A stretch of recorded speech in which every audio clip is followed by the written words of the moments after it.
Tech Snippets Today with Joseph Raczynski. All right, Felix Hartmann, managing partner of Hartmann Capital. Welcome to the program. Thanks so much for having me, Joe. All right, well, I'm really looking forward to this. So, Felix Hartmann is a German-American tech entrepreneur, futurist, and asset manager.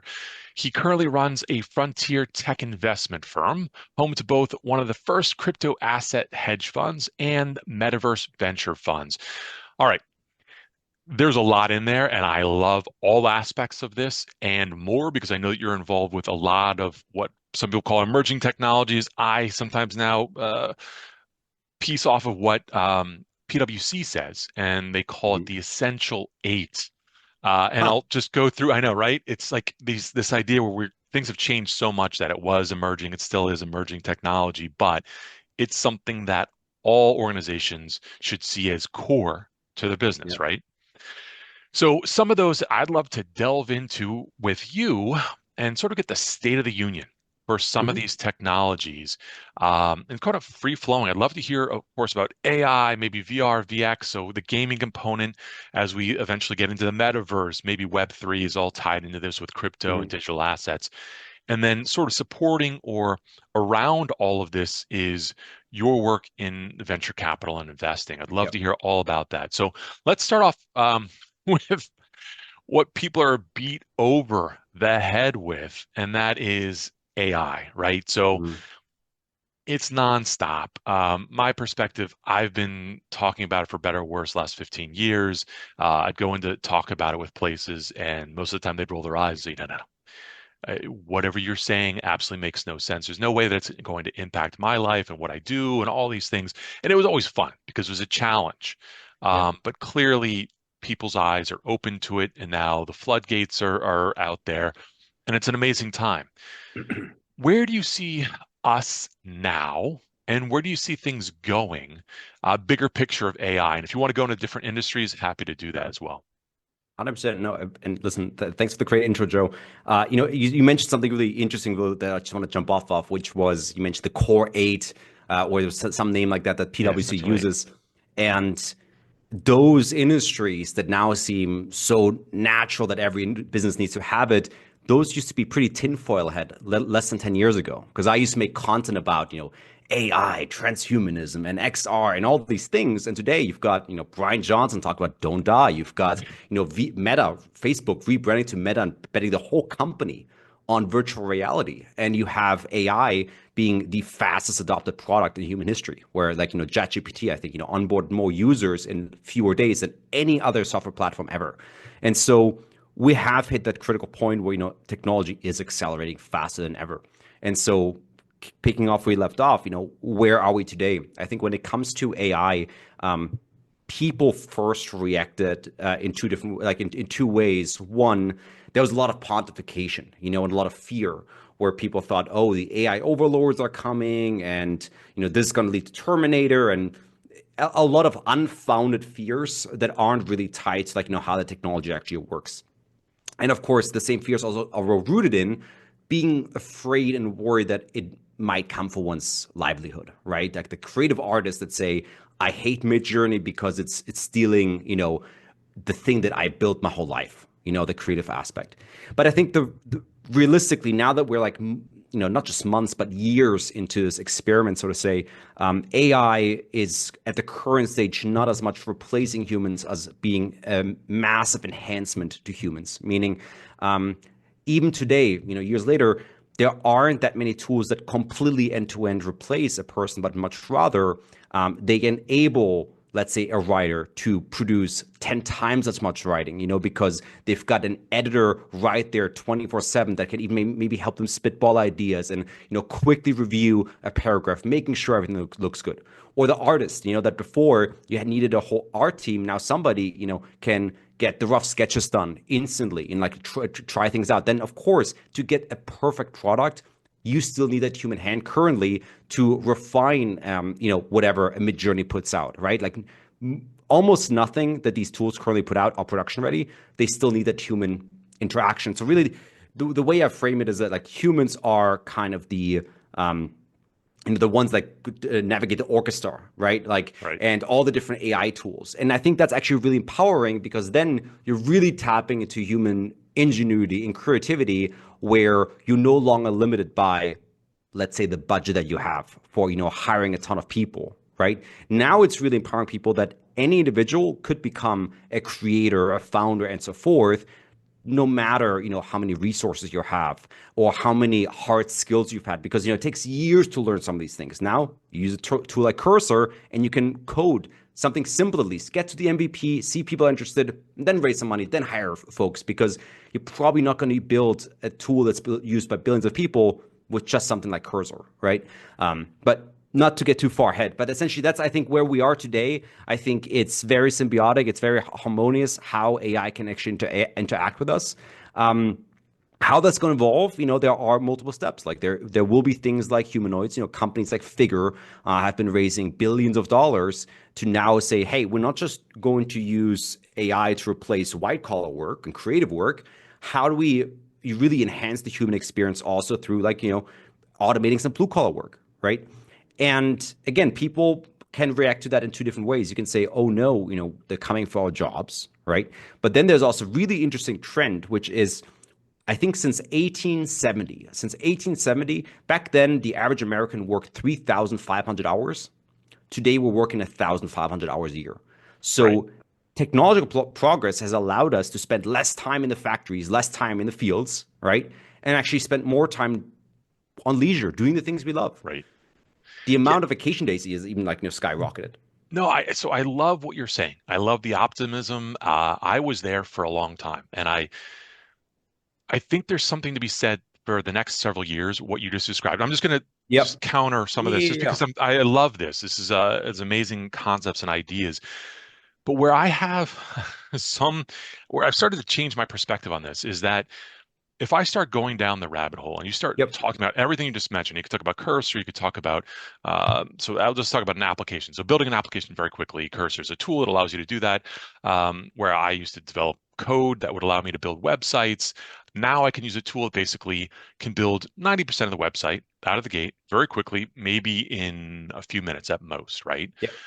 You ask it, you prompt it and say, okay, build this. I want this color, I want this font, whatever. I want the pictures here, blah, blah, blah. It'll generate those. All of that will be done.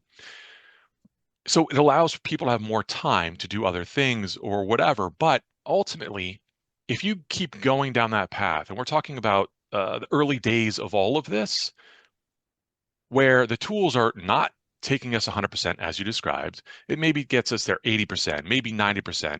And we're in the very beginning stages of this. So go out another year or two. Do you Mhm. not see that these tools are going to be self-contained agentic tools where you're saying, okay, I want you to build this. I want you to launch this PR campaign to send out. And it automatically starts to do much of that work, initially with some human guidance. But you get to the point in a few years' time where all of these separate roles, the coders, Yep. the you won't need as many of them, right? Mhm. I mean, if you look at the numbers, you start needing less and less people to do more and more output. So to your last part, I totally agree. I think we've gone from 80-hour work weeks to 40-hour work weeks. Yep. We're probably going to get to 20-hour work weeks in the next handful of years. But the idea about AI not taking people's jobs, there's going to be new jobs that we don't even know about, we Yep. haven't created. But I do think the net, my personal opinion, is that the net number of jobs in traditional industries, be it the legal industry, the fintech industry, designers, even artists, artists are a little bit different, but same sort of thing. All of that to me will contract. I mean, is that not? I don't know. What do you think? So I think there are two or three different answers, and they can also lead in different paths. One is, as you mentioned, there will be whole new categories of jobs. Like how many social media marketing, how many social media managers, community managers exist today where you ask Right. somebody in 1990, oh, there will be Discord managers as a professional job, right? Like, couldn't even imagine, right? Right. So there will be whole new categories that come up. And at the same time, we still have huge problems that need to be solved. Like I think the low-hanging fruits will always kind of get automated first, but we're still trying to go to Mars. We're still trying to, cure cancer. There's a lot of like places where human mindshare should be going to where it's currently not going to, right? And so I think the rerouting there's happening. I think that's one piece to it.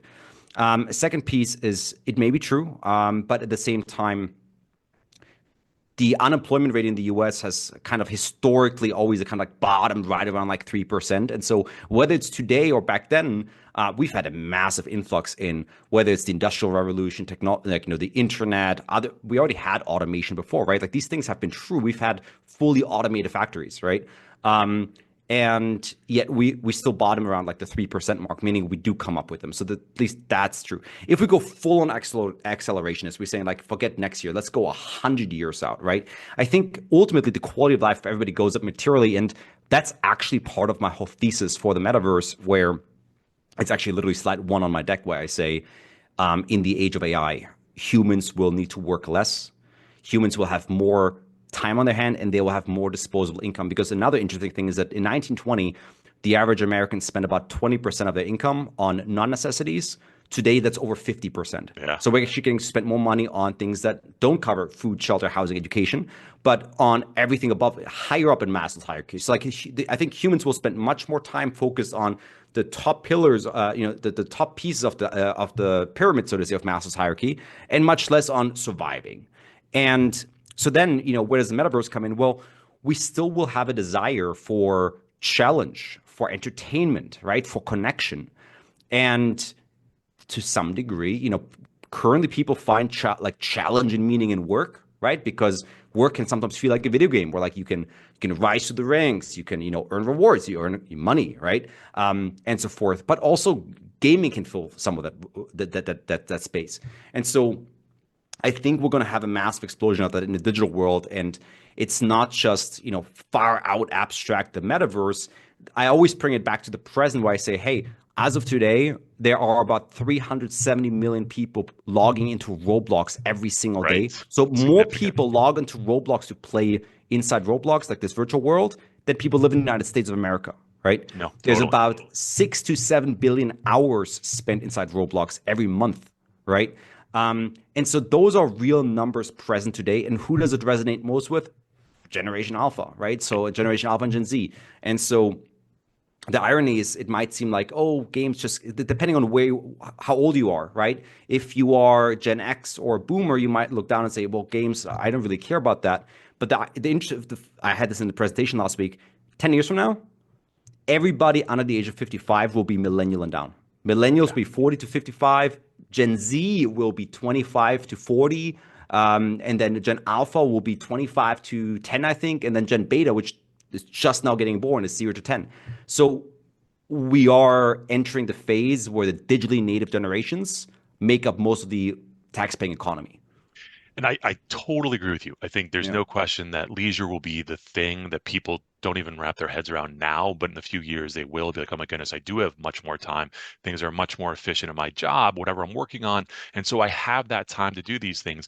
And the tech and the information and the build out of various metaverses will be incredible, which leads me to sort of the next thought. And that is, which metaverses do you think will actually take off? Sort of like the open source metaverses or the closed source metaverses, which like, we know what we're talking about. Clearly, there are metaverses you can port things over, maybe have an NFT of a particular hat or helmet or outfit or whatever the case is, and I can bring it from, I don't know if you can do this right now, on Roblox over to any one of the other ones, other side, right? The Bored Ape Yacht Club and all that fun stuff. Mm-hmm. Where is this going? Do you see that this is going to be a bunch of different metaverses? How does this look in your vision?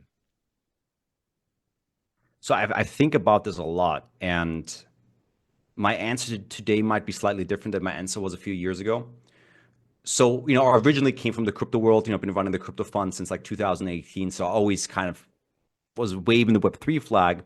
But the interesting thing about going through this whole new experience, like we're essentially, Web3 is an experiment of every industry in the world, from like, we're re-experiencing the birth of governance. We're re-experiencing, can you run a company in a decentralized form, right? Like almost everything is getting turned on its head to see, like, does it work? One of the shortcomings of decentralization from day one is that, you're missing a strong central leader that essentially pushes you through the early phases. And so these early experiments with metaverses like Sandbox and Decentraland, what they suffered from is that they virtually had no initial product or users. And so you would log on and it's like this open world, go build anything. But it's like, well, if I'm a young developer, why would I spend $50,000 to buy a plot of land to build inside your world? Or why would I build within the confines of like what you tell me to do when you don't even bring anything to the table? You're not the users. And so almost always it has to start off centrally driven, where the first users of UEFN came from Fortnite, right? So Fortnite built a massive game, and then they said, well, we have this massive game, we've got millions of players. Why don't we open the doors to let the community also build their games, right? Or Roblox had a lot of users, and then they created creator tools where then third-party games like Brookhaven came about. But the interesting thing is some form of decentralization or like open, it's not decentralization, but it's open ecosystems. Open ecosystems ultimately win. So you kind of start close with strong guidance and strong funding because somebody has to put the money in too. And then you benefit from scaling that through open ecosystems because that's how you get network effects. Because every company gets to the point where they say, hey, you know what? Let's say we're Epic Games. We can't make all the content. Our users know better than us what they like. They can experiment. They can build for free for us. And then we'll reward them with some money when they make something, right? It's the same thing that the creator economy experience on YouTube. But at the same time, we're also realizing when an ecosystem tries to forcefully stay closed, it actually hampers their own growth. And this is something we're seeing with virtual reality, for example, where Meta not only owns the Quest ecosystem, I mean, they're making the hardware, they own the App Store, but now they're also trying to essentially build their own platform like a Roblox on top called Horizon Worlds. And so they're forcing this thing Horizon Worlds down the Quest ecosystem, and in the process are essentially drowning out the third-party developers. So all the app developers are saying, hey, we're barely getting any reach because everywhere in the store it's Horizon. And so these third-party developers, they're saying, I'm making less money as a result, so screw this, I'm out. I'm pivoting to mobile. I'm going to desktop. And that obviously long-term hurts Meta because like you win when you create network effects. You win when you've got millions of not just players, when you have millions of creators making things that are worthwhile spending time on your platform for.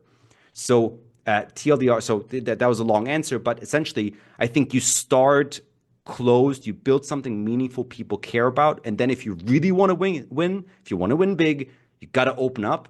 And of course you have shareholders, you want to make money off of it. I get that, right? But there are ways to essentially, instead of trying to build something that's worth a few billion, you build something that's worth a few trillion. And maybe the original developer makes 10%, not 100% of the pie. But I think that's how the end game will look like. Now, great points all across the board. So I see you have a Vision Pro as well as the Meta Quest. What do you think Apple did? You think this is a good venture into it? Do you think they missed the boat completely, or do you think they did a good job with what they built?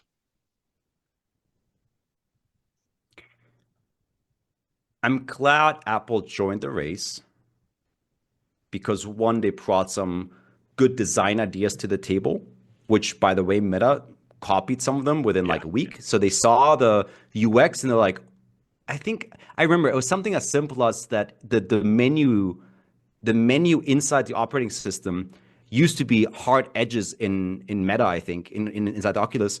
And then it had these round curves the way that Apple had. Like some very subtle things. I know, so like it's been 5 days since the commercial of Apple Vision Pro, and all of a sudden it looks like I'm inside an Apple Vision Pro. So it's from small things like that all the way to not to underestimate the competitive drive that it brought out in Mark Zuckerberg, where he used to not care that much about the Quest ecosystem because it's like, we own 95% of the market. Nobody's coming after us. There's no fire.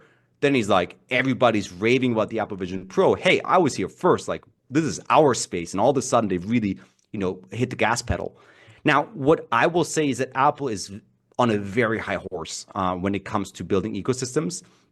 And so I know this both from mobile and from VR, where if you're a developer, push further. If you're one of the top developers and you want to get a grant or even some feedback or some guidance, Apple is like a walled city. Like Yeah. you don't really get any support, right? Yeah. Meta on the other hand, is like extremely supportive. I mean, Meta gives out grants left and right. Meta has, support staff for all the developers. Like most of my teams have multiple people at Meta that they work with. Even I work with people at Meta. And so there's an actual support system and ecosystem there. With Apple, and this is to their own detriment. There were many high quality VR apps that tried to launch on Vision Pro, but they didn't have the support to be live on day one. And so when this thing rolled out, people were paying $4,000 to get a headset with virtually no content. Because then you go in the App Store and all you have is like, I remember for I think first or second day I bought it, and you had a bunch of timers, like Pomodoro timers, and maybe a notepad, and maybe like, of course, a Zoom integration. But you're like, there's not that much to do. And then they had the lazy iPad ports. And so if you spend $4,000, you're thinking twice, like, am I going to return this thing? Because there's not that much to do on here. So I think great design on the hardware, some nice UX choices, but fell very short on the community development. And then also, design wise, I mean, I don't think most people want to spend 4,000. It's way too heavy because this thing weighs 650 grams. It's all on the front of the face. And so if you're trying to watch TV, because like the commercials had like, oh, you can watch TV, you can work from it.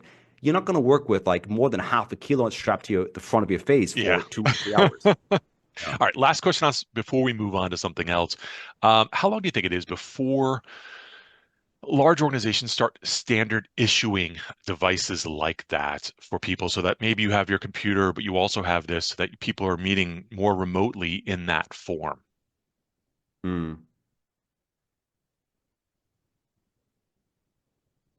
So two parts of the answer. So I know there are organizations that are experimenting with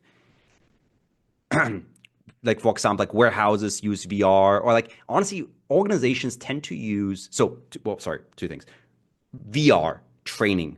Training is like one of the biggest sectors for enterprise, where, for example, like, I think Walmart is a customer of one of our portfolio companies where they got like 1.7 million employees and they all use VR to train for the job, right? Or even high risk jobs, where people go through VR training because it's way faster than to manually set up trainings. So VR is winning with trainings already in enterprise. AR is, I think, much closer. Where, for example, I think, Accenture, they invested in, I forgot the name of the company. It was a company we looked at where essentially allows you to have like fully holographic meetings, right? Where like I see in your full body, you see me in my full body, and we can like have full conversations. And so like Accenture's experimenting, like having these in their offices where people can, again, have full holographic meetings using augmented reality. The reality is, I think, for me, there's two mainstream moments that are happening for this whole industry, which is one, it's happening currently with Generation Alpha, which is social VR. So there are these games and applications like Gorilla Tag or Yeeps or DigiGods, where these games have millions or hundreds of thousands of players logging every single day to play these games. So there's actually, people think VR is years out. No, there's a million people plus strapping on a headset every day to play Gorilla Tag. And so that's a VR native generation that's growing up, that's only going to grow in size, right? So like that's their Facebook, that's their social hangouts, but their third place. The other part is high quality AR glasses, and Meta, showed the Orion glasses in October where they demoed it, which is it's like essentially an Apple Vision Pro in the form factor of sunglasses. Yeah. And so I think when you have this experience where you can watch YouTube videos, you can get on a Zoom call, you can play games, I can look at you and I can get some information on you, or I can have an AI assistant in my ear, right? 24/7, and it looks cool. Yeah. People won't be leaving the house without it. No, totally. Right now, it's very geeky and people are like, I would never be seen in public with that, right? And so it's going to take until that hits. And from what I'm hearing, Orion might launch in like 2027. And so I think the moment we have the first winner in impressive AR glasses, it's going to have a similar 0 to 1 moment, the way ChatGPT went from one day to the next, because like you're going to be an enhanced human having it. Why would you not buy one? No, I totally agree. And I think there's something that Google's coming out with this year that should be in the same class. We'll see. I mean, that's what I'm looking forward to. I have the original Google Glass. So that's absurd. I remember the little screen in the corner. Yeah. No, I mean, it worked well. It was so goofy. All right, let's transition to the last thing, and that is around crypto and digital assets and, of course, investing. So venture capital. First, where are you on this? It's probably not the best day or days to be talking about crypto because it's just been destroyed in the last little while. But what are your thoughts on the entire ecosystem and then how it funnels into your vision on venture capital investing? Yeah. So I do approach those two spaces from different angles. So in crypto, I run a hedge fund, which means we're trading. We're liquid, we're trading in and out. So luckily, I've been in cash since February 18th, which means I was able to sit out this bloodbath these last few days. When with venture capital, when we talk about like AI and VR, I get in on startups in the earliest stages, meaning 30% of the time, I think we're the first investor in like first check, and more than 50% of the time we're in the first round. So like we're trying to be like seed stage investors where, you buy in and then you're stuck with that team for like the next decade and it's win or die, right? So with crypto, I think we're in an interesting spot where we finally, for the first time in a decade or so, have the path towards regulatory clarity, because 5 years ago, nobody cared about even discussing regulation about the subject. And then about 3 years ago, the only discussion was, we're going to shut you off, right? We're going to kill you. And you had the most hostile SEC that we probably have seen in the history of the SEC, where they've done more enforcement actions than in, I think, any other time frame or also in any other industry to that level. Funny enough, most of these cases have been canceled in the last week, where SEC said, you know what, Coinbase, we're not going after you. Uniswap, forget about it, it's over. OpenSea, we're not pursuing you anymore, right? And so that's been all resolved. The issue that the industry has now is, I think, twofold. One is cultural. Because in venture capital, you have to work for very, very, very hard and very, very long to be able to have an exit, right? Because ultimately, somebody needs to buy you, or you need to IPO, which takes a lot of money, a lot of effort, a lot of checks, and so value must be created. In crypto, unfortunately, anybody can launch a token. We could launch a token in the next 10 minutes, and it doesn't take anything except for some marketing, some promotion. And so crypto tends to fall into this unfortunate incentive loop where founders and even the investors in those projects are incentivized to play short-term games rather than long-term games. And so that is something that must be fixed. And that could be fixed, for example, again, with good regulation. Something as simple as, if you're a founder of a crypto project, you can launch it and it's not a security. However, you are bound to hold this token for at least 4 years, 5 years. So now you're on the hook to actually provide value for the next 4 years, 5 years. You can't just come up with something, launch it, say it's the next big thing, and then a year later, you're off to the next thing, right? That cultural issue needs to be resolved. That's one. And then, of course, we have to get to an actual stage of real product market fit. There are some impressive first ideas, right? Like we have decentralized exchanges. They're doing billions in volume. It works, right? Stable coins now make up over, I believe, 1 or 2% of M2. Like roughly 1 to 2% of the M2 money supply is now in stable coins. So stable coins, unclear state product market fit. Bank of America wants to launch their own stable coin. Most like Stripe wrote about in their Q4 earnings report that they understand that they must move into stablecoins because it's one of the big disruptors. So all the big, whether it's processors, banks, and so forth, they understand stablecoins is the big move. Now, it stands to reason, okay, if stablecoins have PMF, product market fit, wouldn't most other assets also eventually be tokenized, right? So it would make sense that you can tokenize your stocks. It would make sense you can tokenize your real estate. It makes sense that you can tokenize pretty much anything of value that you have. And now it can live inside one wallet where you can borrow against it. You can instantly swap it. And it's built on rails that are instant, permissionless, and low cost too, right? Because even Jamie Dimon, who hates Bitcoin, will talk about how much money blockchain and stablecoins can save them, right? So I think that's the place we're going, where there's real undeniable value. There's been real products like Uniswap and Aave and so forth that have been built, that have been stress tested for 7 years, 8 years. And there's something real that actually, generates value. So I think that's something worth being excited for, something worth sticking around for.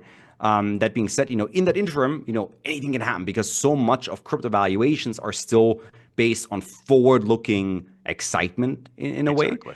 Where I joked about this on Twitter, where I said, look, a startup that makes $1 million in revenue a year in VR is worth 10 million. A startup with 1 million revenue in AI is worth 100 million. A startup that makes 1 million in crypto is worth anywhere from 1 to 10 billion, Yeah, it's right? absurd. And Yeah. so the multiples are still very aggressive, which is why you see something like this last month where as a good like Radium, is the most popular exchange on Solana. It dropped 70% in a single month, right? Like, I mean, you can't even imagine that in equities unless something's really dying. But like, no, again, it's one of the most popular exchanges. It's doing volume. So I Do you, think that's kind of the state of the crypto market at the time. no, I greatly appreciate that. So, what are your thoughts on Solana at this stage, given that they're sort of the center point for the meme coins, some of the really Yeah. awful meme coins that are out there, and people are constantly getting rugged left and right. I mean, heard what you said with regard to some smart regulation on that front, but in the short term, how do we prevent that from happening? We don't. It's tough, because ultimately I would have said the you can only regulate from two angles. You're either from the outside in or from the inside out, right? So we have to wait for regulators to come and say it's forbidden. Well, they just said, I think 2 days ago, that meme coins are not securities, so it's somewhat of a free fall because listen, the president of the United States launched his own meme coin, so I don't think we can make it a Argentina as crime. well. Yes. Argentina as well, right? Now, so okay, so that's out the window. Regulating from inside out, I mean, that's something I think where ecosystem members could step up. But then again, you're also playing a really weird game where if you're one of the founders of Solana, the whole reason your chain is doing massive amount of volume, right? Like people are flocking to it. It's the new cultural zeitgeist, and celebrities are using it, presidents are using it. Are you really gonna say, guys, like just be mindful and play it careful and like no? Then you want to be cool, you want to fit in. So there's again, it's these strange incentives where you have to play that balancing act and say, okay, where do we draw the line? But also, can you draw a line? You are permissionless infrastructure, right? It's like you can't stop somebody from doing it. So, I'm thinking. it boils down to, I think, ultimately, is your chain also used for some really good, fundamentally sound things, right? Like, are there Yeah. positive cultural moments happening? I think it pivots hopefully a few different things. One within institutional adoption of some of these things, but for Solana and maybe for Ether and other stuff, it's going to be the agentic AI that basically you'll create these different agents that will do things and will be needing to pay in various forms of cryptocurrency. Maybe it's Solana, maybe it's a various variant therein, like a derivative therein. Um, I mean, that's maybe the path forward. I guess we'll see. All right. Anything else that you want to cover on sort of the investing or venture capital front? I mean, I think we cover a lot. Ultimately, I think right now it's funny. We're at a time where I think there's a lot of fear, especially when it comes to global macro. But we're also literally living. I told this to my team. I set them down maybe a week or two ago. It's important to recognize that we're living through probably the golden age of tech, right? We are years away probably from AGI. We are already living through a time where the law of accelerating returns is allowing us to contract timeframes in such aggressive amounts, where the last 7 years already feel like decades in years prior. The next 5 years will probably be unrecognizable. And we're experiencing this already just in the last 2 or 3 years. How much has changed in the last 2 or 3 years technologically? So I think it's really an amazing time to strap in as either as a founder or as an investor, because you will be able to achieve things in much, much shorter timeframes that was previously unimaginable. No, I totally agree. I think there's so much potential. I do think the timeline for AGI and superintelligence is much shorter because we are at that inflection point of exponential growth because there's so much change, just as you just described. It's like month to month or week to week now when you're looking at the new models that are coming out, the LL models. All of that stuff is so fast that I think that we will reach it within the next year or two, personally, AGI. But I mean, that's yet to be determined, and how you actually determine that is up for grabs because they keep moving the goalposts. That said, All right, Felix, I really appreciate your time today. It's fantastic to hear about what you're working on and what you care about. It's an amazing time to be alive. So I really appreciate it. Thanks so much for having me. Of course. Thank you. Tech Snippets Today with Joseph Raczynski.